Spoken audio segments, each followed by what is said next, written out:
বন্ধুরা, আমি দীপালি। আমার স্বামী বিদেশ যাবার চেষ্টা করছে। ইদানিং চায়ের দোকান করে সংসারের ভরণ পোষণ চলে না। প্রতিটা মাসে কিছু পরিমাণ টাকা কর্জ হয়ে যায়। বিগত 1 বছরে প্রায় 40,000 টাকা কর্জ হয়ে গেছে। দিন দিন কর্জের পরিমাণ বেড়েই চলেছে। গ্রামের একজন প্রবাসী ভিসা দেয়ার কথা বললে আমার স্বামীর বিদেশ যাওয়ার ইচ্ছা প্রকাশ করলেন। ভিসা বাবদ 5 লাখ টাকা লাগবে, কিন্তু হাতে টাকা কড়ি বলতে মোটেও নেই। উপায়ান্তর না দেখে আমার ভাসুরের মাধ্যমে ব্যাংক হতে বিভিন্ন মানুষের নামে কিছু টাকা ম্যানেজ করা হল। বাকি টাকার কোনো ব্যবস্থা কিভাবে করি পথ পাচ্ছিলাম না। একদিন আমরা বসে আলোচনা করলাম যে শহরে আমার স্বামীর 2জন মামাত ভাই ও একজন দেবর থাকে, তাদের বাসায় গেলে কোনো কিছু পাওয়া যায় কিনা দেখা যেতে পারে। যেই ভাবা সেই কাজ। আমরা দিনক্ষণ ঠিক করে প্রথমে আমার দেবরের বাসায় গিয়ে উঠলাম। দেবর অবিবাহিত, সরকারি ভালো চাকরি করে, ভালো মাইনে পায়, তাছাড়া ভালো আউট ইনকাম তার, সেজন্য কোনো অভাব নাই বললে চলে। সামনে বিয়ে করার প্ল্যান আছে বিধায় বিরাট আকারের একটি বাসা নিয়ে থাকে। আমরা বিকালে দেবরের বাসায় গিয়ে পৌঁছলাম। আমাদেরকে দেখে সে আশ্চর্য হয়ে গেল। আরে ভাবি, আপনারা কোথায় হতে এলেন, কিভাবে এলেন? একসাথে অনেক প্রশ্ন করে আমাদেরকে বাসায় অভ্যর্থনা জানাল। আমরা বাসায় ঢুকলাম, হাত মুখ ধুয়ে ফ্রেশ হলাম। দেবর বাড়ির সবার কথা জানতে চাইল, তাদের ও আমাদের বাড়ির সবার কথা তাকে জানালাম। আমরা যাওয়ার কিছুক্ষণের মধ্যে কাজের বুয়া আসাতে আমাদের সকলের জন্য রাতের পাকের আদেশ দিয়ে দিল। আমাদের কথা এখনই বললাম না, রাতে খাওয়া দাওয়া সেরে বলবো। সন্ধ্যার সামান্য পরে আমার স্বামী বলল, আমি একটু আমার মামাত ভাইয়ের বাসা থেকে ঘুরে আসি, তারপর রাতে একসাথে খাওয়া দাওয়া করে কথা বলবো। দেবর বলল, রাতে ঠিক চলে আসবেন তো ভাইজা? আমার স্বামী বল, হ্যাঁ। তাহলে যান, আর শুনেন, যদি রাতে আপনি না আসেন আমি কিন্তু ভাবিকে ঠিক রাখব না বলে দিলাম। এই বলাতে আমরা তিনজনেই হাসিতে ভেঙে পড়লাম। আমার স্বামী চলে গেল। আমি আমার শিশু বাচ্চাকে খাওয়ালাম এবং তাকে ঘুম পাড়িয়ে দিলাম। আমরা দেবর ভাবি সোফায় বসে টিভি দেখছিলাম আর রাজ্যের নানা কথাতে মশগুল হয়ে গেলাম। কথার ফাঁকে আমাদের কথা বললাম, তোমার ভাই বিদেশ যেতে চাই, কিন্তু টাকার খুব অভাব, মোটামুটি টাকা জোগাড় করেছি, আরও 1 লাখ টাকা দরকার, তুমি দিতে পারবে ভাই? আমি কথাটা উপস্থাপন করলাম। দেবর, এত টাকা আমি একসাথে আমি এখনো দেখি নাই বলে দুষ্টুমির ছলে সোফায় কাত হয়ে পড়ে গেল। অভিনয় করার দরকার নাই বলে আমি তাকে টেনে তুললাম। এরপর আমরা রাতের খাবার খেয়ে নিলাম। সে আমার দিকে তাকিয়ে রইল, আমি যেন সব কিছু ভুলে গেলাম। তারপর নিজেকে আর ঠিক রাখতে পারলাম না। আমার স্বামী সেদিন রাতে বাসায় আসলো না, তার জন্য অপেক্ষা করে রাতে আমরা শুয়ে রইলাম। বাইরে শহুরে কাকেরা রাত শেষের সংকেত দিচ্ছে, নতুন জায়গা, তেমন ভালো ঘুম হল না। সকালে স্বাভাবিকভাবে নাস্তা সেরে নিলাম। আমার স্বামী আসল 8টায়, তাকে নাস্তা দিলাম। আমরা চলে যাবার প্ল্যান করলাম। তার আগে আবার একবার দেবরকে টাকার কথা বললাম। দেবর বলল, টাকা জোগাড় করতে আমার সপ্তাহ খানেক সময় লাগবে। কখন লাগবে তোমাদের টাকা? আমি বললাম, আগামী 10 দিনের মধ্যে হলে আমাদের চলবে। আমার স্বামীর দিকে লক্ষ্য করে বলল, তাহলে আগামী সোমবার তুমি আবার আমি মিনিমাম কিছু টাকা দিতে পারব। বাকি টাকা তুমি অন্য কোথাও সংগ্রহ করতে পার কিনা দেখ। আমার স্বামী কি যেন চিন্তা করল, তারপর বলল, তাহলে আমি তোর ভাবিকে রেখে যাই, তুই যত তাড়াতাড়ি পারিস টাকা জোগাড় হলে তোর ভাবিকে পাঠিয়ে দিস, কেমন? আমি আপত্তি করলাম। আমার স্বামী আড়ালে নিয়ে আমাকে বলল, যদি আমরা কেউ সামনে না থাকি তাহলে সে টাকা দেয়ার কথা ভুলে যাবে, আর তুমি এখানে থাকলে এমন কিছু ঘটবে না। তুমি এখানে থাকো, টাকা যে কোনো উপায়ে আমাদের পেতে হবে। আমি বাড়ি গিয়ে বাকি টাকা জোগাড় করতে হবে, আর তুমি বুঝিয়ে সুঝিয়ে বেশি টাকা নিতে পারবে কিনা দেখবে। আমি রয়ে গেলাম। আমার স্বামী চলে গেল। আমার স্বামীকে গাড়িতে তুলে দিয়ে 1 ঘন্টার মধ্যে দেবর ফিরে আসলেও দিনে আর কিছু বলল না। রাত হলো, সে রাতের কথা কিছুক্ষণ পর বলছি। রাত প্রায় 9টা বাজল। আমরা রাতের খাওয়া দাওয়া সেরে নিলাম। এবার ঘুমানোর পালা। আমি আমার শিশু সন্তানকে খাওয়ায়ে ঘুম পাড়িয়ে নিলাম। আমি বিছানায় গিয়ে শুলাম। সে এসে টিভি অন করে সোফায় আরাম করে বসল। বসেই আমায় ডাকল, ভাবি সোফায় আস। আমি কোনো জবাব না দিয়ে বিছানায় শুয়ে রইলাম। ও কয়েকবার আমাকে ডেকে সাড়া না পাওয়ায় সোফা হতে উঠে আসল এবং আমাকে ভাবি বলে ডাকতে লাগল। আমি সাড়া না দিয়ে পারলাম না। বললাম, অনেক রাত হয়েছে, ঘুমিয়ে পড়ো। এরপর সে বিছানায় গিয়ে শুয়ে পড়ল। কতক্ষণ ঘুমালাম জানি না, আমার ঘুম ভেঙে গেল। আমার ঘুম ভাঙলে আমি তাকে বুঝতে দিলাম না। বুঝতে পারলাম ঘুমের মধ্যে কি ঘটনা ঘটে গেছে। ভাবলাম আর থাকব না, চলে যাব, তাই সকালে নাস্তা খেয়ে রেডি হলাম। তখনই মনে হলো, এভাবে চলে গেলে স্বামীর টাকা জোগাড় হবে কিভাবে। নানান কথা ভাবতে ভাবতে সকাল 9টায় আমাকে একটা মোবাইল টেলিফোন দিয়ে দেবর বলল অফিস হতে আমি যোগাযোগ করতে পারি, তাই এটা দিলাম। এই বলে সে অফিসে চলে গেল। আমি একা তার পথ চেয়ে বসে রইলাম। অফিসে চলে যাওয়ার পর আমি সম্পূর্ণ একা বসে বসে টিভি দেখছিলাম। দরজায় কড়া নাড়ল। দরজার পাশে গিয়ে জিজ্ঞেস করলাম, কে? বাহির হতে জবাব এল, আমি কাজের বুয়া। খুলে দিলাম। বুয়া পাক শাক সব শেষ করে আমার কাজ হতে বিদায় নিয়ে চলে গেল। আমি আবার টিভি দেখায় মগ্ন হলাম। বেলা প্রায় 1টা বাজল। আমি স্নান করার জন্য প্রস্তুতি নিলাম, এমন সময় টেলিফোন বেজে উঠল। দৌড়ে গিয়ে রিসিভ করলাম। ওপার হতে আমার দেবর বলতে লাগল, ভাবি আমি একজন লোকের মারফতে 10,000 টাকা পাঠাচ্ছি। লোকটা আমার খুব আপন, একটু ভালো করে মেহমানদারি করবেন। চা নাস্তা যা চায় তা দিবেন, কোনো কার্পণ্য করবেন না, বুঝলেন? টাকাগুলো আপনার জন্য। আমি ঠিক আছে বলে টেলিফোন রেখে দিলাম। আমি আবার টিভি দেখার জন্য সোফায় বসলাম। টিভিতে একটা ইংলিশ সিনেমা চলছে। এমন সময় দরজায় কড়া নাড়ার শব্দ হল। দরজা খুলে দিলাম। কি দেখছি? সম্পূর্ণ এক নিগ্রো মানুষ, প্রায় 6 ফুট লম্বা, হাতের আঙ্গুলগুলো যেন আমাদের বাঙালিদের হাতের বাহুর মতো। যেমন লম্বা তেমন মোটা। লোকটি বাংলায় বলল, আসতে পারি ভাবি? আমি হেসে বললাম, হ্যাঁ আসুন। লোকটি সরাসরি সোফায় গিয়ে বসল। তাড়াতাড়ি চা নাস্তা তৈরি করে তাকে পরিবেশন করলাম। সে আমাকে 10,000 টাকা আমার হাতে গুজে দিল। আমার খাতিরদারি তার নাকি বেশ ভালো লেগেছে। বিদায়ের সময় আমার কান্না এসে গেল। সে আমাকে বলল, কেঁদো না, যদি সম্ভব হয় আমি আবার একবার আসব। তার চলে যাওয়ার পথে এক দৃষ্টিতে তাকিয়ে রইলাম। ভাবলাম সে যদি আমাকে সাথে নিয়ে নিত। বিকাল বেলায় আমার দেবর অফিস হতে ফিরে এসে লোকটির কথা জানতে চাইল, টাকা দিয়েছে কিনা। বললাম, হ্যাঁ দিয়েছে। আমার দেবর আশ্চর্য হয়ে আবার জানতে চাইল, তাহলে দিয়েছে? আমায় বললাম, হ্যাঁ দিয়েছে, তো এতে আশ্চর্য হওয়ার কি আছে? আমার দেবর হেসে উঠে বলল, এমনি এমনি দেয়ার কথা ছিল না। আমি কোনো কথা না বলে চুপ হয়ে রইলাম। আমার নীরবতায় সে যা বুঝার বুঝে গেল। আমাকে বলল, ভাবি দুনিয়াটা বড়ই কঠিন। কেউ কাউকে এমনি এমনি টাকা দিতে চায় না, সবাই বিনিময় চায়। সে আমাকে ধারে টাকা দিয়েছে, যথাসময়ে এগুলো ফেরত দিতে হবে। আমি তোমাদের টাকার প্রয়োজনের কথা এবং তোমার উপস্থিতির কথা সব জানিয়েছিলাম। তুমি যদি দাদাকে যদি কিছু না বলো তাহলে 1 লাখ নয় 2 লাখ টাকা জোগাড় করে দেয়া যাবে। শুধু দাদাকে বলবে সব টাকা আমি দিয়েছি। এতে টাকাও জোগাড় হয়ে যাচ্ছে, আর তখন ভাইয়ের বিদেশ যাওয়াও নিশ্চিত হচ্ছে। আমি তার কথা নির্বে সব শুনছিলাম। উপদেশ শেষ করে আবার সম্মতি জানতে চাইল। আমি কোনো উত্তর না দিয়ে নীরব রইলাম। আমার চোখে ভেসে উঠতে লাগল আজকের লোকটির কথা। কি নাম কে জানে, জিজ্ঞেস করা সম্ভব হয়নি। খ্রিস্টান না মুসলমান তাও জানা যায়নি, তবে হিন্দু নয় যে সে ব্যাপারে নিশ্চিত। আমার দেবরটা আমার সম্মতি আবার স্পষ্ট করে জানতে চাইল। বললাম, আমি কি বলবো, তুমি যা ভালো মনে কর তাই করতে পার। আমার সম্মতির লক্ষণ দেখে বলল, রাতে একজন মেহমানকে দাওয়াত করেছি। কিছুক্ষণ পর কাজের বুয়া আসল। সে বিকেলের চা নাস্তা তৈরি করার পাশাপাশি রাতের রান্না বান্না শেষ করে চলে গেল। কে আসছে, কেমন হবে লোকটি, মনের ভিতর একটা চঞ্চলতা কাজ করতে লাগল। রাত 9টা বাজলে আমি দেবরকে বললাম, খেয়ে নেবে না, মেহমানের জন্য অপেক্ষা করবে? বল, না, মেহমান খেয়ে আসবে, চল আমরা খেয়ে নিই। আমরা খেয়ে নিলাম। আমরা বসে বসে টিভি দেখছি। প্রায় রাত 10টা। দরজায় খটখট আওয়াজ শুনলাম। বুঝলাম মেহমান এসে গেছে। আমার দেবর দরজা খুলে দিল। মেহমান ঘরে ঢুকে জানতে চাইল, তোমার ভাবি কই? দেবর বলল, ভিতরে আছে। দুজনে একসাথে আমি যে ঘরে আছি সে ঘরে চলে এল। দেবর তার সাথে আমাকে পরিচয় করিয়ে দিল। লোকটি দেবরকে উদ্দেশ্য করে বলল, তোমার ভাবিকে দেখতে দারুণ লাগছে। আমি একমনে টিভির দিকে তাকিয়ে আছি। সকালে ঘুম হতে উঠে ফ্রেশ হলাম, তারপর দুজনে চা নাস্তা খেলাম। আমার দেবর সকাল 9টায় অফিসে রওনা হয়ে গেল। আজ কোনো মেহমান আসবে কিনা বলে গেল না। আমার কাছে গতকালের রেখে যাওয়া তার মোবাইলটা কিন্তু আছে।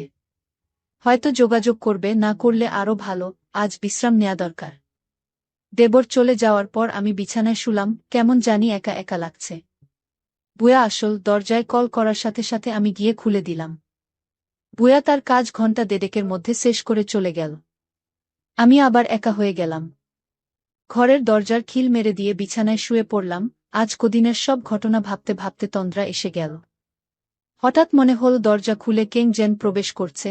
ভাবলাম আমার দেবরটা হয়তো আজ তাড়াতাড়ি ফিরে এসেছে। শুয়া হতে উঠলাম না। দেবরের সাথে দুষ্টুমি করার জন্য ঘুমের ভান ধরে শুয়ে রইলাম। দেবর ঘরে ঢুকে দরজা বন্ধ করে দিল। আস্তে 1 পা 2 পা করে আমার ঘরে প্রবেশ করল। আমি আজ প্রতিজ্ঞা করলাম আমি চোখ খুলব না। দেবরটা আমার ঘরে ঢুকে কোনো কথা বলল না। অনেকক্ষণ দাঁড়িয়ে থেকে যাতে করে আমি জেগে না উঠি আমার কাছাকাছি বসল। চোখ খুলে আমি অবাক হয়ে গেলাম। সম্পূর্ণ এক অপরিচিত এক লোক, আগে কখনো তাকে দেখেনি।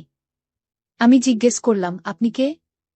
বলল, আমাকে কেউ পাঠায় নাই, আমি পাশের বাসায় থাকি এবং এ ঘরগুলোর মালিক। বাসা হতে বেরুবার সময় দেখলাম তোমার দরজাটা খোলা। আমি ঢুকলাম, ভাবলাম একটু গল্প করে যাই। সে বলল, আমি তোমাদের সমস্যার কথা শুনেছিলাম, কি সমস্যা বলো তো? জবাবে বললাম, আমার স্বামী বিদেশ যাওয়ার জন্য টাকা ধার চাইতে এসেছিলাম। এ পর্যন্ত 1,00,000 টাকা জোগাড় হয়েছে। তোমার কি সে আপন দেবর? না, আমার স্বামীর গ্রাম্য বাল্য বন্ধু এবং চাচাত ভাই। লোকটি হেসে উঠল, তাই? চিন্তা করো না, আমি তোমাকে সাহায্য করব। আমি এখানে একা থাকি, কেউ নেই। যতদিন থাক আমি তোমাকে সেল্প করব। আমি এখনই টাকা দিচ্ছি। এ বলে বাসায় গিয়ে টাকা নিয়ে ফিরে আসল। টাকা দিয়ে বলল, কাউকে বলবে না। তোমার দেবর টাকা দিলেও এগুলো তোমার, এরপর তুমি এখান থেকে চলে যেও। আমি মেঘ না চাইতে জল পেলাম। লোকটা বলল, দুপুর বেলায় আমাদের বাসায় এসো, তোমার সাথে গুরুত্বপূর্ণ কথা আছে। দুপুর হতে আরও 3 ঘন্টা বাকি আছে। অপেক্ষা করতে করতে যখন 2টা বাজল, আমি আস্তে আস্তে 1 পা 2 পা করে বাড়ির মালিকের ঘরের দরজায় গেলাম। দরজায় চোখ রাখলাম, কিছু দেখলাম না। দরজায় আস্তে করে টোকা দিলাম, কারো জবাব পেলাম না। দরজায় হাত দিতেই দরজা খুলে গেল। ভিতরে ঢুকে দেখলাম সে তার রুমে শুয়ে আছে। আমি তার পাশে গিয়ে দাঁড়ালাম। আমায় দেখে খুশিতে হেসে বলল, তুমি এসেছ। লোকটা বলল, তুমি দেখতে আমার বড় মেয়ের মতো। সে দেশের বাইরে থাকে, কয়েক বছর হলো সে বাসায় আসে না, নিজেকে একা একা লাগে। লোকটা বলল, তোমার এখানে আর থাকার দরকার নাই, তোমার যত টাকা লাগে সব আমি দিচ্ছি। দুনিয়াতে এখনো অনেক ভালো মানুষ আছে যারা কোনো বিনিময় চায় না। অনেক দিনের জমানো কথাগুলো তার সাথে শেয়ার করে প্রায় ঘন্টা 2 পর আমি আমার দেবরের ঘরে ফিরে এলাম। এভাবে আমার টাকা জোগাড় হয়ে গেলে দেবরকে বললাম আমি চলে যেতে চাই। দেবর না বলল না। তারপরের দিন সকালে আমায় বাসে তুলে দিলে আমি বাড়ি চলে এলাম। কয়েকদিন পর আমার স্বামী বিদেশ চলে গেল।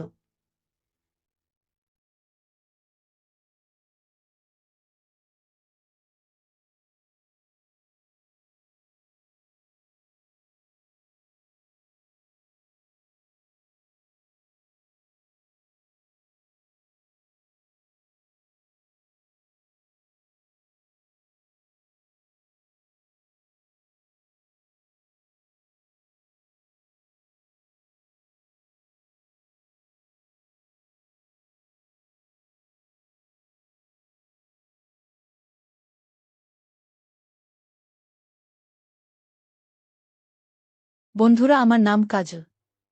বয়স 25 বছর। আমাদের বাড়ি গ্রামে। আমি পড়াশোনা করেছি, কিন্তু সেই গ্রামেই থাকি এখনো। আমার বাবার নাম সঞ্জীব।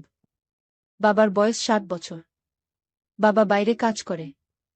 একবার গেলে 7-8 মাসের আগে বাড়ি আসে না। আমাদের জমি জমা আছে, চাষবাস করি আর চাকরির জন্য চেষ্টা করি। আমার মায়ের নাম দীপালি। মায়ের বয়স 42 বছর। কিছু দিন হল একটা পিসি নিয়েছি। বড় মোবাইল তো আছেই।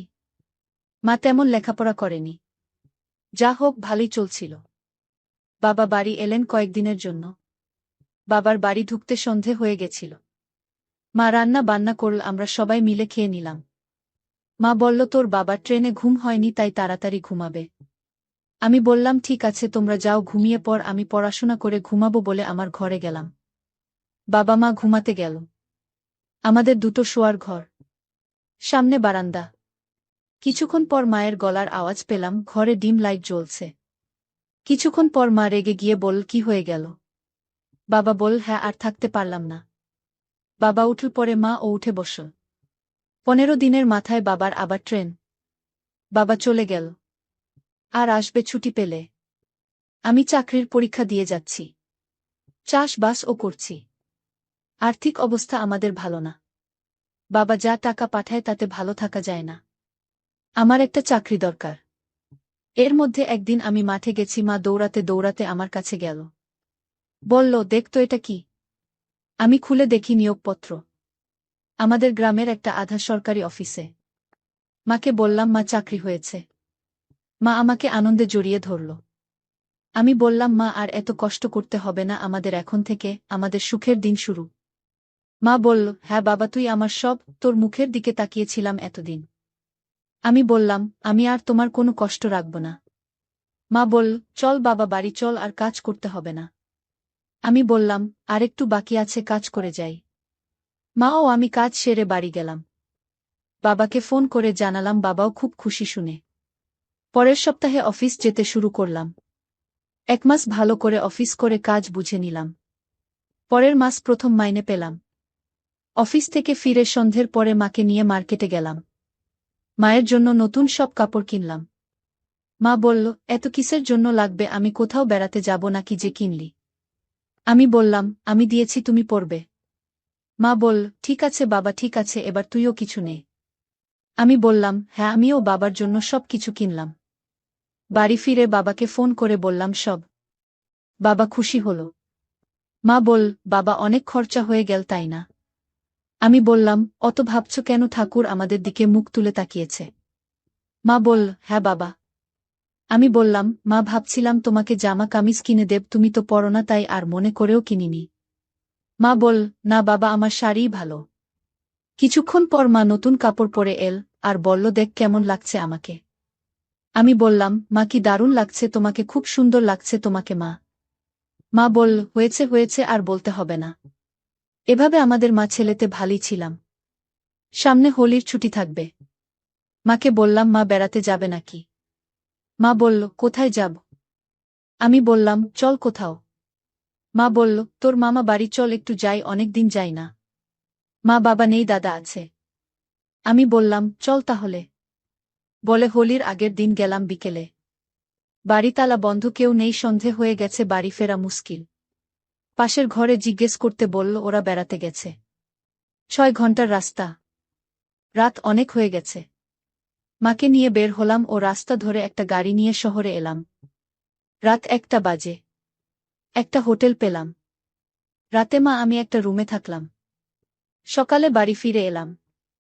বাজার করলাম, মা রান্না করতে গেল, আমি পাড়ার বন্ধুদের সাথে হোলি খেললাম, ফিরলাম 3টোর পরে। মা বসে আছে। মা বল, এত দেরি করলি? আমি মাকে কপালে ও পায়ে আবির দিলাম। মা বল, নে এবার চল পুকুর ঘাটে স্নান করে আসি। আমি বললাম, চল, বলে সাবান নিয়ে মা ছেলেতে গেলাম। আমি জলে ডুব দিয়ে মাথায় শ্যাম্পু দিলাম, মা ও দিল। মা বল, কি রং দিয়েছিস, উঠছে না। গল্প করতে করতে আমি বললাম, মা আর চিন্তা কর না, আগের থেকে ভালো থাকবো আমরা। মা বলল, কদিন পরে বিয়ে করে মাকে তো ভুলে যাবি, আমি যা তাই থাকব। আমি বললাম, মা কি যে বল, তোমাকে ভুলে যাব, তুমি আমার পাশে না থাকলে আমার এই চাকরি হতো? এত কষ্ট করে আমাকে পড়িয়েছ, আর আমি তোমাকে কষ্ট দেব? তুমি আমার সব মা, আমি তোমাকে নিয়ে বাঁচতে চাই। মা বলল, জানি বাবা, তবুও লোকে বলে তো, তাই বললাম। এরপর দুজনে স্নান করে ঘরে এসে খেয়ে ঘুম দিলাম। পরের দিন ও অফিস বন্ধ। সকালে মা বল, একটু কাজ করে দিবি? আমি বললাম, কি কাজ মা? মা বলল, উইয়ে পুকুর পাড়ে ঝোপটা একটু পরিষ্কার করে দিবি, কিছু চাষ করি। আমি বললাম, আচ্ছা ঠিক আছে, বেলা হোক। মা বলল, সময় লাগবে কিন্তু, অনেকটা জায়গা। আমি বললাম, ঠিক আছে। 1টা বাজতে মাকে বললাম, চল এবার তোমার কাজ করে দেই। দুজনে মিলে গেলাম। আমি গামছা পরা একে একে পরিষ্কার করতে লাগলাম। সাথে মা ও আমাকে সাহায্য করতে লাগল। মা ঝুঁকে পরিষ্কার করছিল, ফলে আমি দেখতে পাচ্ছিলাম, কিন্তু দেখতে খুব ভালো লাগছিল। আমি বললাম, মা এত জঞ্জাল না, কষ্ট হয়ে যাচ্ছে। মা বলল, হ্যাঁ রে, আমারও কষ্ট হয়ে গেছে, জল খাবি? আমি বললাম, হ্যাঁ মা। মা বলল, ঠিক আছে, আমি নিয়ে আসছি, বলে বাড়ির দিকে রওয়ানা দিল। মা হেঁটে যাচ্ছিল, আর দেখছিলাম মা জল নিয়ে এল, আমি জল খেয়ে কাজে লেগে গেলাম। মা বলল, তাড়াতাড়ি নে বাবা, বেলা অনেক হলো। আমি এই তো বলে তাড়াতাড়ি কাজ করতে লাগলাম। কিছুক্ষণের মধ্যে মা আমার কাছাকাছি এল ও কাজ শেষ করে ফেললাম। মা বল, এবার সব এক জায়গায় ফেলে দেই, বলে দুজনে নিতে লাগলাম। আমি বললাম, মা কি বুনবে? মা বল, এই শাক সবজি আর কি। আমি বললাম, এত কষ্ট না করলেও হতো, বাজার তো করতাম। মা বল, নিজের ক্ষেতের জিনিস স্বাদ আলাদা। আমি বললাম, তা মা, নিজের জিনিস থাকতে কেন পরের জিনিস খাব বল? মা বলল, তাই তো বলছি, কেনা জিনিস আর ক্ষেতের জিনিস। আমি বললাম, হ্যাঁ, ঘরে থাকতে কেন বাইরে যাব, ঘরের জিনিস ভালো, নষ্ট কেন করব, খেতে হবে কি বল? মা বলল, ঠিক তাই, নষ্ট করে তো লাভ নেই, সময় মতন না খেলে নষ্ট হয়ে যায়। আমি বললাম, ঠিক করেছি মা, আমি ঘরের জিনিস খাব, বাইরের জিনিস খাব না। মা বলল, হয়েছে হয়েছে, এবার বাকি গুল ফেল। আর দেখেছিস জোক লেগেছে কিনা? এই দেখি দেখি বলে পিছনে জগ ধরেছে। আমি কই কই বলে ঘুরে দেখার চেষ্টা করলাম। মা দেখি বলে আমার জোক লেগে আছে। মা সামনে দাঁড়ানো আর আমি অপ্রস্তুত হয়ে পড়লাম। মা অদ্ভুতভাবে তাকিয়ে রইল। দুজনে কাজ শেষ করে বাড়ি গেলাম। স্নান খাওয়া শেষ করে বিশ্রাম নিচ্ছিলাম। এর মধ্যে বাবা এসে হাজির। একদম না জানিয়ে। মা ও আমি অবাক। বাবা বলল, অবাক হলে তো আমার ঠিকাদার পাঠিয়ে দিল, ছেলে চাকরি পেয়েছে বলে। মা বল, ভাল হয়েছে তুমি এসেছ, আর যাবে না তো? বাবা বলল, না যেতে হবে, বিশাল বড় কাজ, আমি না গেলে হবে না। মা বল, ঠিক আছে। রাতে বাবা মা ঘুমাতে গেল, আমি শুনলাম মা বল, এসেছ ভালো হয়েছে, আজ এমনিতেই খুব বারবার তোমার কথা মনে পড়ছিল। তারপর যা দেখলাম তার জন্য মোটেও প্রস্তুত ছিলাম না।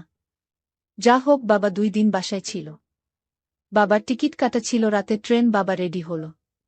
মা বলল, তুমি কেন এলে 2 দিনের জন্য? আমার ভালো লাগে না এভাবে এলে আবার চলে যাচ্ছ। বাবা বলল, কি করব, কাজ তো করতে হবে। আমি বললাম, বাবা সময় হয়ে গেছে, চল। মা বলল, তোর বাবাকে এগিয়ে দিয়ে আয়, বলতে বলতে দুজনেই বের হলাম। বাবা বলল, তোর মায়ের প্রতি খেয়াল রাখিস, বাড়িতে থাকিস, ঘুরবি না বাইরে। মা বলল, ও তোমার বলতে হবে না, আমার ছেলে ভালো, আমার খেয়াল রাখে। তুমি যেদিন এসেছ কত কাজ করে দিয়েছে জানো? মাইনে পেয়ে কত কিছু কিনে দিয়েছে, সে তো দেখেছ। বাবা বলল, হ্যাঁ, আমি যা দিতে পারিনি তাই ও কিনে দিয়েছে। বলতে বলতে আমরা চলে এলাম স্টেশনে। বাবার লোকাল ট্রেন এল ও বাবা উঠে চলে গেল। আমি ও মা বাড়ি চলে গেলাম।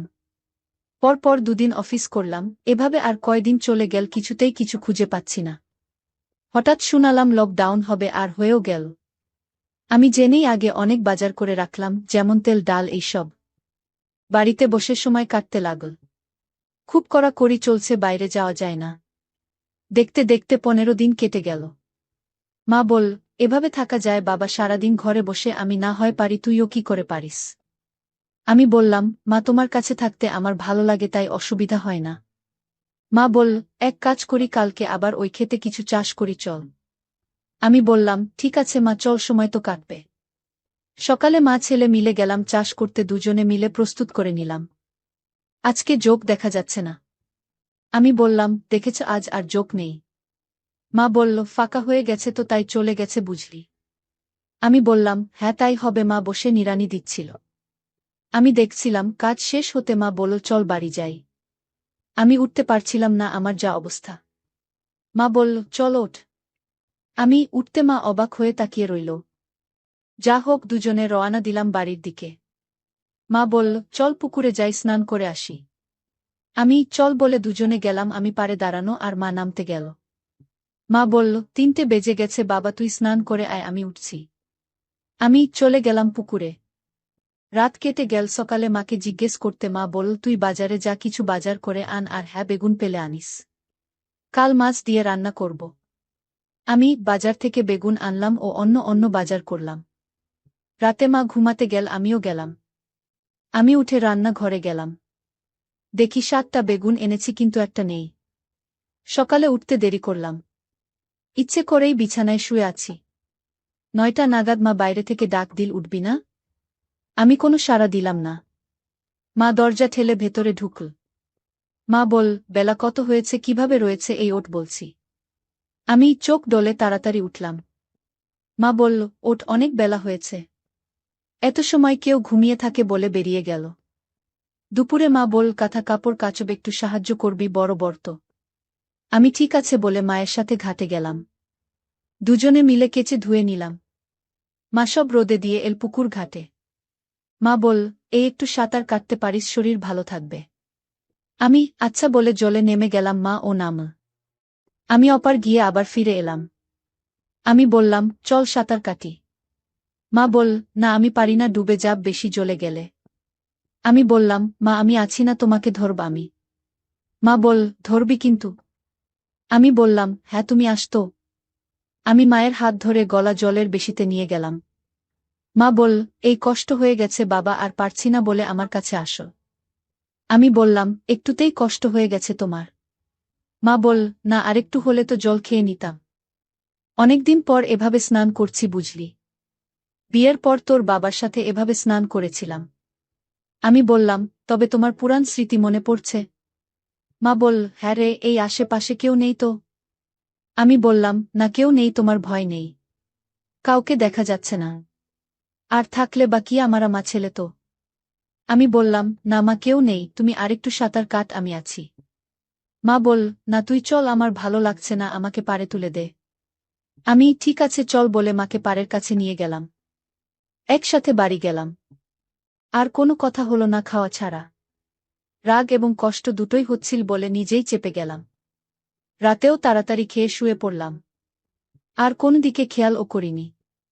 সকালে খেয়ে দেয়ে পাড়ার দোকানে আড্ডা দিতে গেলাম ও ফিরলাম অনেক বেলা করে। কিছুই ভালো লাগছিল না। বাড়ি ফিরলাম বেলা 2টার পরে। মা বল, কি রে, কোথায় গিয়েছিলি, এত দেরি করলি? আমি বললাম, গিয়েছিলাম অফিসের দিকে। মা বল, অফিস খোলা? আমি বললাম, না, মাইনের সময় হয়ে গেছে তাই জানতে গিয়েছিলাম। মা বলল, ও আচ্ছা, কবে পাবি? আমি বললাম, না, ব্যাংকে আসবে 9 তারিখ। মা বলল, দেরি হয়ে গেল না, কখন স্নান করবি? খেতে হবে না, বেলা কোথায় গেছে খেয়াল আছে? আমি বললাম, কত আর 2টা 2:30 বাজে হয়ত। তুমি স্নান করেছ? মা বলল, না, তোর জন্য বসে আছি, মাংস রান্না করতে আমার দেরি হয়ে গেল না।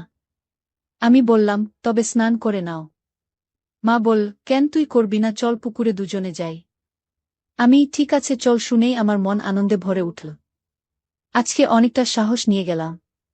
মা পাড়ে দাঁড়িয়ে বলল, আমাকে ওপারের গাছের নিচে নিয়ে যাবি, আবার ফিরে আসব। আমি বললাম, ঠিক আছে, নামো এবার।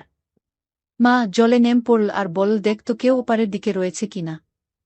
আমি তাকিয়ে বললাম, না, নেই কেউ। মা বলল, আমি কিছুক্ষণ আগে 2টো বাচ্চা দেখেছিলাম। আমি বললাম, না, নেই কেউ, ফাঁকা, দেখতে পাচ্ছ না। মা বলল, ঠিক আছে তুই আয়, বেলা অনেক হয়ে গেছে, বেশি সময় থাকা যাবে না। আমি নামতেই মা আমার হাত ধরল। মা বলল, নে এবার চল, তোর হাত ধরে ওপারে যাব, কষ্ট হলে আমাকে বলিস, কারণ আমি প্রায় সব জায়গায় ঠাঁই পাই না। আমি মায়ের হাত ধরে ওদিকে রওনা দিলাম। একবারে মাকে নিয়ে চলে গেলাম। কিন্তু পাড়ের কাছে পানা আছে, তাই একদম পাড়ের কাছে, মানে মা যেখানে দাঁড়াতে পারে সেই পর্যন্ত কোনো মতে যাওয়া গেল। মা দাঁড়িয়ে, বাবা কত দূর, কষ্ট হয়ে গেছে বলে হাঁপাতে লাগল। এই প্রথম পুকুর পার হলাম তোর হাত ধরে। আমি বললাম, হ্যাঁ মা, অনেক রাস্তা আমার, ও কষ্ট হয়ে গেছে। মা বল, এই অনেক কাদা, পা ঢুকে যাচ্ছে রে। আমি বললাম, আমার কাছে দাঁড়াও। মা বল, না, এবার চল, না হয় আবার আসব। আমি চল বলে মায়ের হাত ধরে ফিরে গেলাম। মা বল, না রে, কষ্ট হয়ে যায়, আর যেতে পারবো না। আমি বললাম, কি ভাব আমাকে মা, তুমি, তোমার জন্য আমার কি কোনো চিন্তা নেই? সব সময় আমি তোমার চিন্তা করি। বাবা বাড়ি নাই, কে দেখবে তোমাকে আমি ছাড়া? মা বলল, আমার ছেলে, তুই আমার ভালো ছেলে, জানি বাবা আমার কষ্ট দূর করে দিবি। আমি বললাম, তবে আর ভাব কেন, আমি যেখানে রয়েছি। মা বলল, জানি বাবা, তুই তোর বাবা থেকেও আমাকে যত্ন করবি। আমি বললাম, একদম ভাববে না মা, আমি আছি মা, তোমার সুখ দুঃখে। মা বল, চল এবার যাই, বেলা বয়ে যাচ্ছে যে। বলে মা উঠে গেল। আমি দাঁড়িয়ে রইলাম। মা চলে গেল। আমি সাঁতার কেটে ওপারে গেলাম। ঘরে গিয়ে না খেয়ে বেরিয়ে পড়লাম পাড়ায়। কিছুক্ষণ পর মা এল আমাকে ডাকতে। মায়ের সাথে বাড়ি গেলাম ও ভাত খেলাম, কোনো কথা বললাম না এবং বেরিয়ে পড়লাম। ঘরে ঢুকলাম রাত 1:00টার পরে।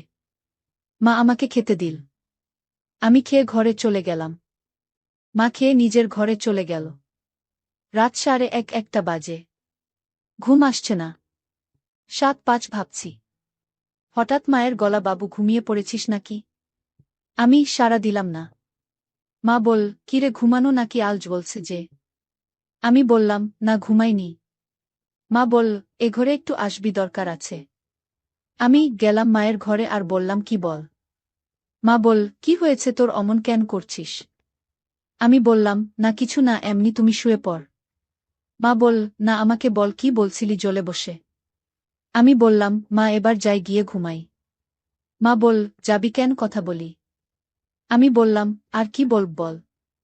মা বলল, তোর কিছুই কথা নেই আমার সাথে। আমি বললাম, কি বল, বুঝতে পারছি না। মা ছেলের বন্ধু হয়, মায়ের সাথে সব বলা যায়। আমি বললাম, জানি মা, কিন্তু এখন আর ভাল লাগছে না। মা বল, কেন রে, কি হয়েছে, মাকে বলবি না? আমি বললাম, বুঝতে পারছি না কি বলবো। মা বলল, তোর যা ইচ্ছে তাই বল, আমি রাগ করব না। আমি বললাম, তোমার সম্বন্ধে ভুল ভেবেছি, কোনো মেয়ের সাথে মিশি নাই তো তাই। মা বলল, পাগল ছেলে, কি ভুল ভেবেছিস শুনি। আমি বললাম, না কিছু না। মা বল, না বললে আমি রাগ করব। তুই বলো না, আমি কিছু মনে করব না। আমি বললাম, তোমার সম্বন্ধে অনেক কিছু ভেবেছিলাম। মা বল, কি এমন বল শুনি। আমি বললাম, না মানে গত কয়েকদিন আমাদের আচার আচরণ কেমন চেঞ্জ হয়েছে তাই না। মা বলল, কোথায়, আমি তো কিছু দেখতে পাচ্ছি না। আমি বললাম, ও আমি হয়তো ভুল ভেবেছি। মা বল, না কি ভেবেছিস বল শুনি। আমি বললাম, না কিছু না, রাত হয়ে গেছে, এবার ঘুমাও। মা বলল, তুই না বললে আমি ঘুমাতে পারব না। আমি বললাম, পুকুরে আমরা দুজনেই কেমন হয়ে গেছিলাম। মা বলল, তুই কিন্তু মনের কথা বলছিস না, আমি সেটা বুঝতে পারছি। তোর মনের মধ্যে কি চলছে। আমি বললাম, না না কিছু না, আর কিছু না। মা বলল, আমাকে বলবি না, বলতে পারিস তাতে ভালোই হবে। আমি বললাম, না কিছু নেই তো কি বলবো। মা বলল, আবার লুকিয়ে যাচ্ছিস কি, তোর মনে আমাকে বল বাবা। আমি বললাম, কি করে বলবো তোমাকে মা। মা বলল, মাকে বলবি না তো কাকে বলবি। আমি বললাম, তুমি আমাকে ভুল বুঝবে তাই আর বলতে চাই না। বাবা বাড়ি থাকে না, তুমি রাগ করলে আমি কার সাথে কথা বলবো। মা বলল, তোর বাবার কথা বাদ দেবো কি, সেটা ও লোকটা কোনদিন বুঝল না। আমি বললাম, জানি বলেই বলতে চাইছিলাম, কিন্তু তুমি কি হিসেবে নেবে তাই। মা বলল, তুই বল না, মন খুলে বল, আমি কিছু মনে করব না। বন্ধুরা, মাকে কি বলতে চাইলাম পরের পর্বে বলবো।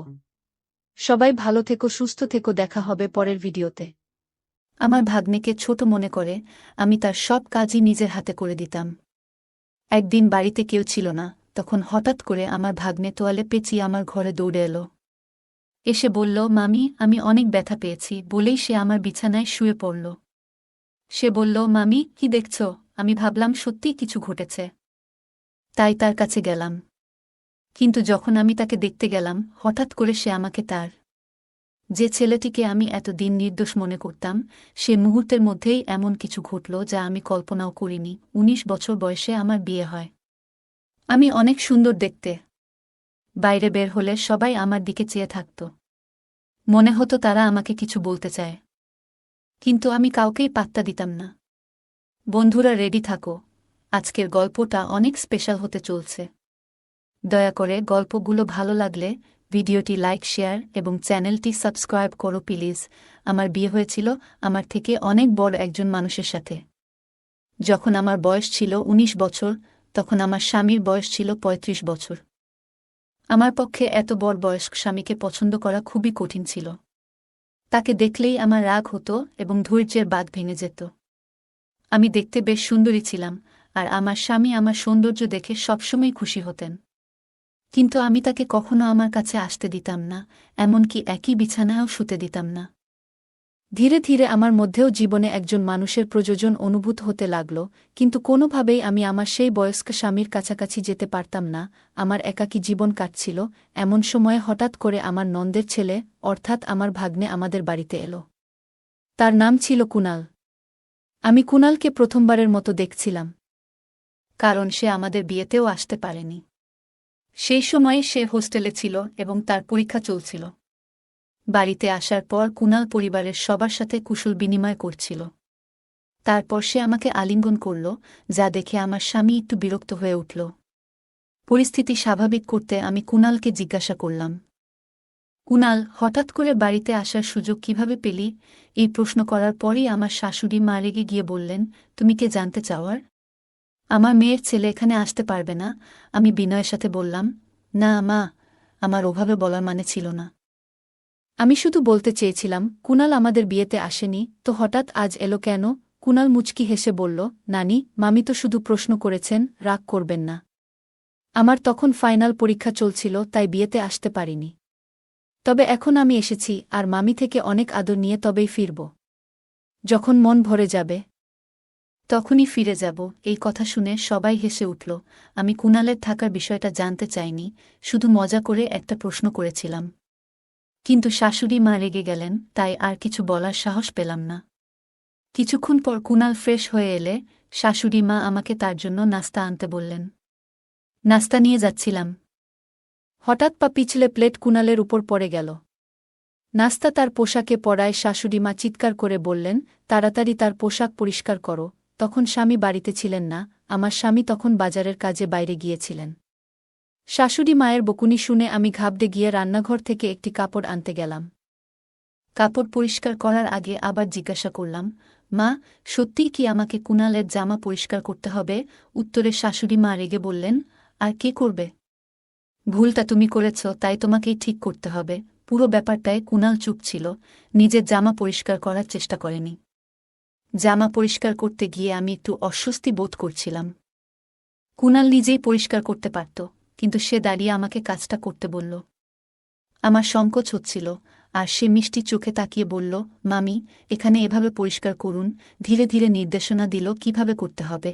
ঠিক তখনই আমার স্বামী ফিরে এলেন এবং আমাকে এই কাজ করতে দেখে রেগে বললেন, তুমি এটা কেন করছ? তখন আমি তাকে সব খুলে বললাম, আমি ইচ্ছা করে এটা করছি না, শাশুড়ি মায়ের নির্দেশেই করছি। আমার স্বামীর নাম রাজু। তিনি শাশুড়ি মায়ের দিকে তাকিয়ে বললেন, মা, কুণাল এখন নিজেই, সে আর ছোটটি নেই যে আমার স্ত্রীর সাথে এভাবে কাজ করানো হবে। যা হয়েছে তা ছিল একটা দুর্ঘটনা। ভবিষ্যতে এমন কোনো কাজ করার চেষ্টা করো না যা একজন পুরুষের কাজ। এই বলে রাজু আমার হাত থেকে কাপড়টা সরিয়ে নিয়ে চলে গেলেন। তিনি যে বাজারের জিনিসপত্র নিয়ে এসেছিলেন তা পাশে রেখেই বেরিয়ে গেলেন। এরপর আমি সেই জিনিসপত্র নিয়ে রান্নাঘরে চলে গেলাম। কুণাল ও আমার পিছু পিছু এলো। নল থেকে হাত ধোয়ার সময় সে আস্তে আস্তে কিছু বলছিল, যেন তার মনের মধ্যে কিছু ভারী কষ্ট জমে আছে। আমি শুনলাম, সে বলছিল, এখান থেকে চলে যাব। আমি অবাক হয়ে বললাম, কুণাল, তুমি তো মাত্র কয়েক ঘন্টা আগে এখানে এসেছ। এত তাড়াতাড়ি চলে যাওয়ার কথা ভাবছ কেন? তখন কুণাল বলল, আমি তো বাইরের মানুষ, তাই হয়তো এখানে থাকার কোনো মানেই নেই। মামিও আমাকে হয়তো বাইরের লোক মনে করেন। মায়ের স্নেহ পেতে এসেছিলাম, কিন্তু হয়তো আমার ভাগ্যে তা নেই। এই কথা বলে সে চলে যেতে চাইল। আমি তখন হঠাৎ করেই তার হাত ধরে ফেললাম। হাতটা একটু জোরে টেনে ফেলায় সে আমার একেবারে কাছে চলে এলো। তখন আমি দ্রুত তাকে সরিয়ে দিয়ে বললাম, দুঃখিত, আমি ভুল করে ফেলেছি। কুণাল, আমি ভুল করে তোমাকে টেনে এনেছিলাম। বলার পর আমি তাকে বোঝানোর চেষ্টা করলাম, কুণাল, রাজুর কথাগুলোকে মন থেকে নিও না। আসলে আমি আমার স্বামীকে তেমন গুরুত্ব দিই না। সে শুধুমাত্র সম্পত্তির জন্য আমার পেছনে ঘুরে বেড়ায়। তোমার পোশাকে কিছু পড়লেও আমি পরিষ্কার করতাম, যেমনটা তোমার জামাকাপড় পরিষ্কার করেছি। যদি সত্যিই আমার কাছ থেকে আদর স্নেহ পেতে চাও, তবে এখানেই থাকো। না হলে রাজুর কথাগুলো মনে রেখে চলে যেতে পারো। এরপর বললাম, দেখো এখন কি করবে? আমার কথা শুনে কুণাল বলল, মামি, সত্যি বলতে আপনার কথাগুলো শুনে আমার সব রাগ গলে গেল। এখন শুধুমাত্র আপনার জন্যই এখানে থাকব। আপনি যদি বলেন তবে এখন থেকে আমি আপনারই। বলেই সে আমাকে আলিঙ্গন করল। কুণালের এমন ছোট ছোট কথাগুলো আমার মনে প্রভাব ফেলছিল। চোখের পলকেই 5 দিন কেটে গেল। এই কদিনে কুণাল বাড়ির একজন সদস্য হয়ে উঠেছিল। প্রতিদিন সকালে আমার স্বামী তাকে দোকানে নিয়ে যেতেন। রাজুর একটি ছোট দোকান ছিল, আর কুণালকে একঘেয়েমি থেকে বাঁচাতে তাকে সঙ্গ নিতেন। কুণাল আসার পর বাড়ির কাজের চাপ বেড়ে গেল। শাশুড়ি মা সারাদিন মন্দিরে থাকায় বাড়ির কাজে সহায়তা করতেন না, আর স্বামীর আয়ও ছিল কম, তাই কাজের লোক রাখা সম্ভব ছিল না। একদিন আমি রাজুকে বললাম, রাজু, এত কাজ আর পারছি না। বাড়িতে এখন আরও একজন সদস্য, কিন্তু শাশুড়ি মা কোনো সাহায্য করছেন না। আমাদের কথোপকথন শাশুড়ি মা শুনে ফেললেন। রেগে ঘরে ঢুকে বললেন, এই বয়সে তুমি আমার কাছ থেকে কাজ করাতে চাও? আর স্বামীর কানেও কথা ঢালছ। এরপর তর্ক শুরু হল। রাজু এসে বলল, দুজনেই চুপ করো। মা আর আগের মতো কাজ করতে পারেন না, আর আমি কাজের লোক রাখতে পারব না, যার জন্য বাড়ির কাজ বেড়েছে। সেই সাহায্য করবে। তারপর রাজু কুণালের দিকে তাকিয়ে বলল, কুণাল, তুমি দোকানে যাবে না, বাড়িতে থেকে মামির কাজে সাহায্য করবে। স্বামী তার দায়িত্ব থেকে মুক্তি পেতে নিজের ছোট ভাইপোকে আমার সাথে বাড়িতে একা রাখার সিদ্ধান্ত নিয়েছিল। আমি কিছু না বলেই তার এই সিদ্ধান্ত মেনে নিলাম। পরের দিন থেকে কুণাল বাড়িতে থেকে আমার সাথে কাজ করা শুরু করল।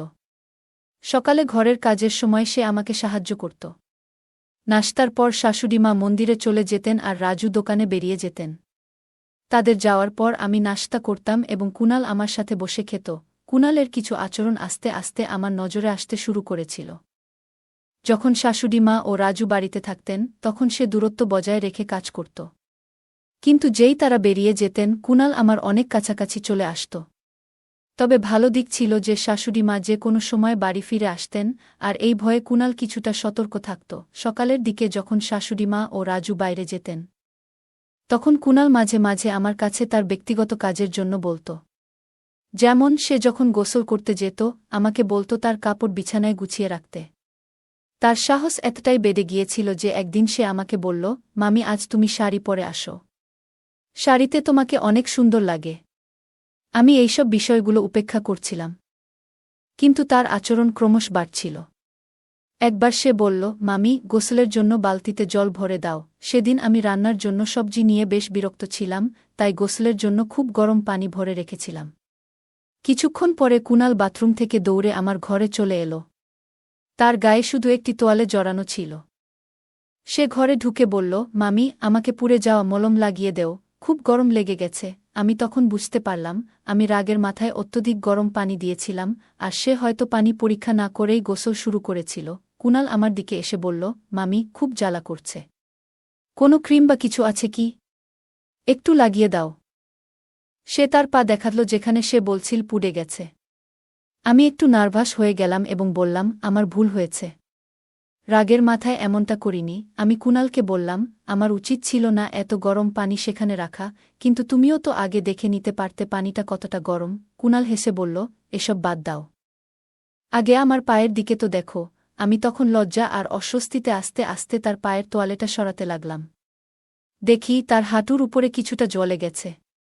একজন তরুণ ছেলেকে এভাবে স্পর্শ করতে গিয়ে আমি একটু অস্বস্তিতে পড়ে গেলাম। তোয়ালেটা সরানোর আগে একবার কুণাল এর দিকে তাকালাম।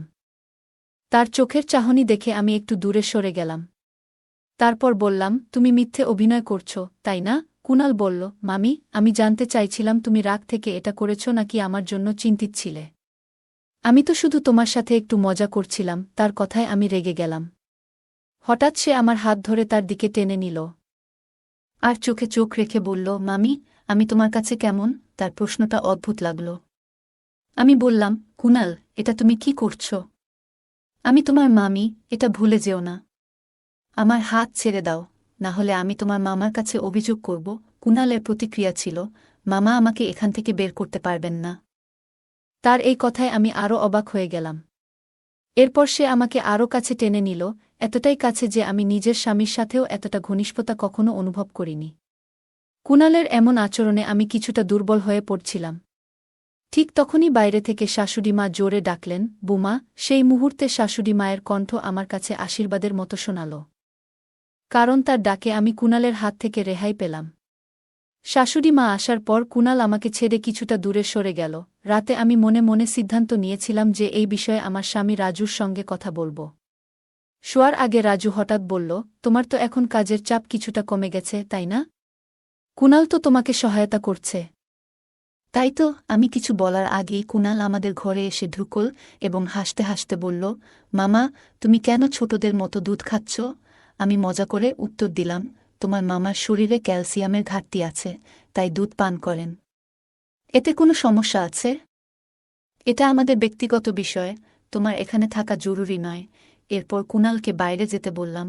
আমার এই কথায় আমার স্বামীর মুখে হাসি ফুটে উঠল। তারপর আমরা দুজনে ঘুমিয়ে পড়লাম। পরের রাতে আমি যখন রান্নাঘরে দুধের গ্লাস রাখতে যাচ্ছিলাম, তখন হঠাৎ কুণাল আমাকে টেনে তার ঘরে নিয়ে গেল।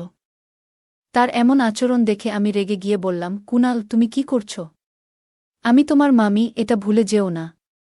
তুমি যদি 5 সেকেন্ডের মধ্যে আমার হাত না ছাড়ো, তবে আমি চিৎকার করব। কুণাল ঠান্ডা মাথায় বলল, মামি তুমি মাইক নিয়েও চিৎকার করো, তোমার স্বামী শুনতে পাবে না। কারণ তাকে তুমি এমন দুধ খাইয়ে দিয়েছ যাতে ঘুমের ওষুধ মেশানো। আমি সবকিছু দেখেছি, আর আমার মোবাইলেও সেই ঘটনা রেকর্ড আছে। কুণালের কথাগুলো শুনে আমি হতভম্ব হয়ে গেলাম।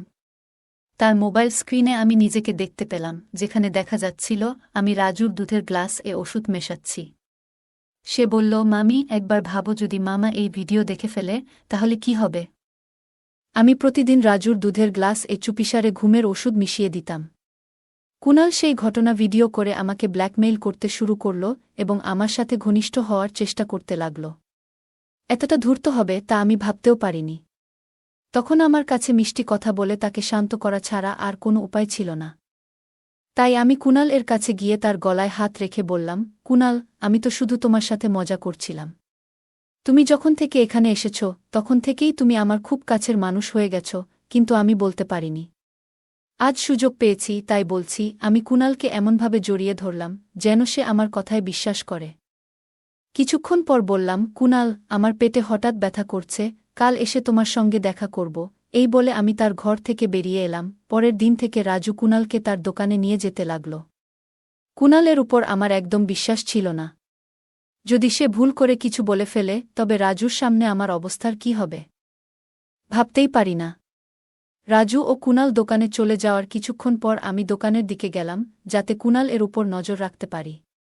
দোকানে ঢুকে দেখলাম সেখানে কেউ নেই। হঠাৎ সেখানে একটা গোপন ঘর দেখতে পেলাম যা আমি আগে কখনো দেখিনি। আমি ভিতরে যেতে পারলাম না, কিন্তু সেখানে কারও কথা শোনা যাচ্ছিল। দরজার বাইরে কান পেতে শুনতে লাগলাম। রাজু কুণালকে বলছিল, তুমি কবে এটির চিকিৎসা শেষ করবে? যত তাড়াতাড়ি সম্ভব কাজটা শেষ করে তোমার টাকা নিয়ে এখান থেকে চলে যাও। কোনো মেয়ে? আমার স্বামী কাকে এত ভালোবাসে? কিছুই বুঝতে পারছিলাম না। এর মধ্যেই কুণাল বলল, তুমি আমাকে এই মেয়েটার চেহারা দেখাচ্ছ না কেন? একে? কিন্তু রাজু তাকে চুপ থাকতে বলল। আমার সন্দেহ ছিল না যে কুণাল আমার সম্পর্কে কিছু বলেনি। হঠাৎ তাদের বেরিয়ে আসার শব্দ শুনে আমি দ্রুত দোকান থেকে বেরিয়ে বাসায় ফিরে এলাম। তারপর ঠিক করলাম, আজ রাতে রাজুকে ঘুমের ওষুধ না দিয়ে কুণাল এর ঘরে যাব এবং কুণাল এর বিরুদ্ধে মিথ্যে অভিযোগ তুলে রাজুর সামনে তাকে একেবারে ফাঁসিয়ে দেব, যাতে সে কুণালকে চিরদিনের জন্য বাড়ি থেকে বের করে দেয়। সন্ধ্যায় যখন রাজু বাড়ি ফিরল, আমি তাকে শাশুড়ির ঘরে যেতে দেখলাম। তার মুখে চিন্তার ছাপ ছিল। সে ঘরে ঢোকার পর আমি দরজার পাশে কান পেতে দাঁড়ালাম।